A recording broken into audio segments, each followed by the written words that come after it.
Who does not want to be happy? Each one of us have a desire to be happy and very happy. We work in villages and we have seen that every entrepreneur, every villager has a deep desire to be happy. If you ask me, they at times they seem to be much happier than us. They may be poorer, economically challenged, but happiness is reflected through smile, laughter all across villages. We have taken almost about 16 years to realize what happiness is. We thought, and rightly so perhaps, that being rich is the way to be happy. As a kid, I was extremely passionate about making money. My sole desire in life was to be rich so that I could be happier. And I was happy. As a kid, I was very happy. But in the pursuit of this richness, being famous, being very powerful, I forgot as to why I had initially started that journey.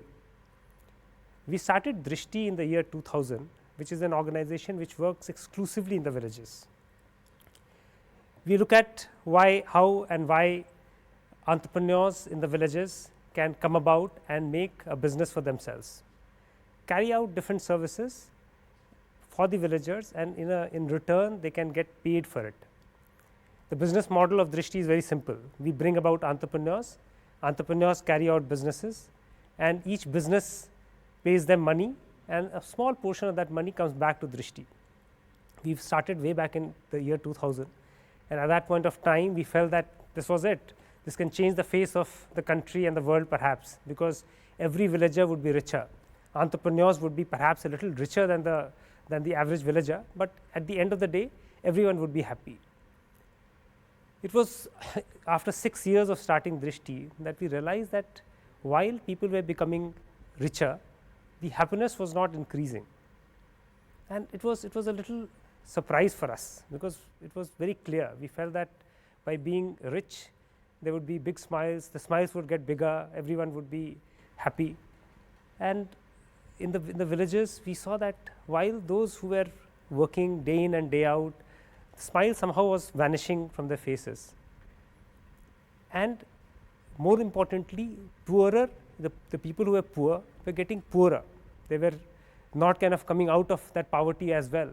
While a small fraction of the people at the top were making money, they were gaining riches, they had desires to for the worldly good, which we already had, like a bigger motorcycle, a computer, perhaps a laptop for the child, but they were not that happiness factor was receding. In 2006, when we got this time to go back and to really understand the village and the impact that we had made, we realized that we had made a significant impact in terms of creating a model which the government of India had replicated by then. And there were like maybe the 10,000 entrepreneurs that we had dreamt of was already like maybe growing up to about 100,000. But the challenge, the issue was that the small fraction, beyond that small fraction of people, the top 20%, the bottom 70-80% had no real value out of an organization like Drishti, which had set up kiosks painstakingly. A team of about 50 to 100 people worked day in and day out to set up those kiosks, but they were not kind of really making that big a difference. We were young, we were naive, but we knew that the time had come to kind of challenge a few things. We started looking at things in a bottom up mode. So far we had looked at what we can give to the village, and then we started to see what does the village need. And believe me, the needs were limited.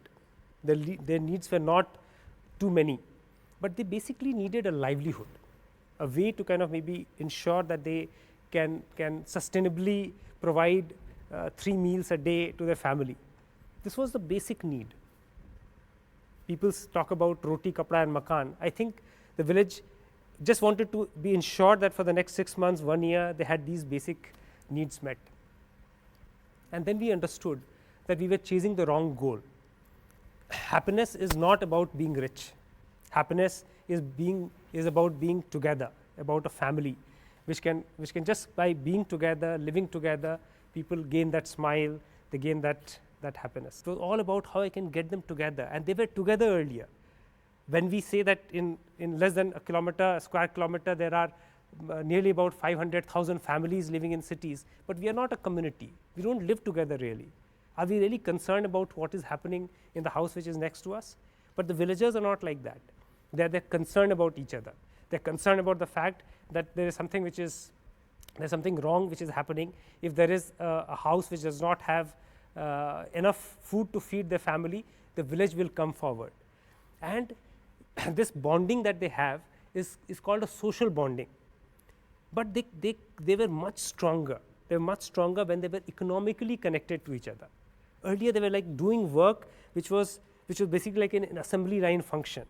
I do this, you do it really well, therefore you should focus here while I'll take care of the rest bit. What basically meant was that they were working like a team together.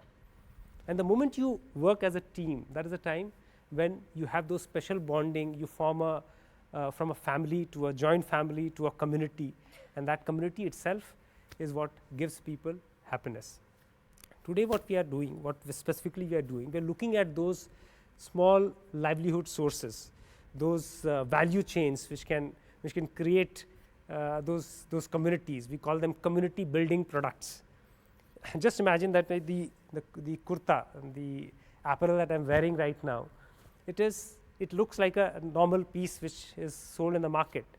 But just imagine that the thread has been woven, has been kind of spun rather, by a set of spinners who again like maybe work day in and day out for their own livelihood. But what they do is, once their yarn is spun, they know that that yarn is not being sent 2000 kilometers away, but it is being sent to another set of families close by, which can weave, which can make this yarn, weave this yarn on handlooms for and make a piece of cloth, a fabric. Now even that fabric, if I just kind of wear a piece of fabric and come here, you'll all be very you may actually kind of not be very happy with me, but the point is that that fabric then has to be stitched into a piece of apparel, just like the one that I am wearing. And all of that happens in a kind of a supply chain, a kind of assembly line function. The moment you have people who are dependent on each other, that is a time when they understand the value of the work that they do. Today if I am kind of making yarn and I am kind of sending it to Bombay, I do not know who is kind of finally wearing my product. But if you wear a product which comes out in this fashion, you would actually be, they will be very happy to see you and welcome you, because they would know that each one of them would know that, okay, the yarn out here is mine. Why? Oh, I had woven the fabric. Wow, it looks good. And the person who finally stitched it all together would be so happy that they have been able to make something which looks so beautiful on you.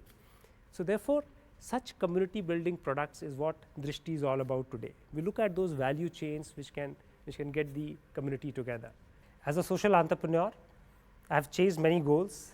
I have chased primarily the goal of being very rich, very powerful for me, my family, my friends, my colleagues, my co-founders, and definitely my organization. But today when I look back, I know for sure that that is something which did not make me very happy. What I would like to tell you, to all of you, is the fact that if you would like to really make a difference, it is very important for you to be remembered for good.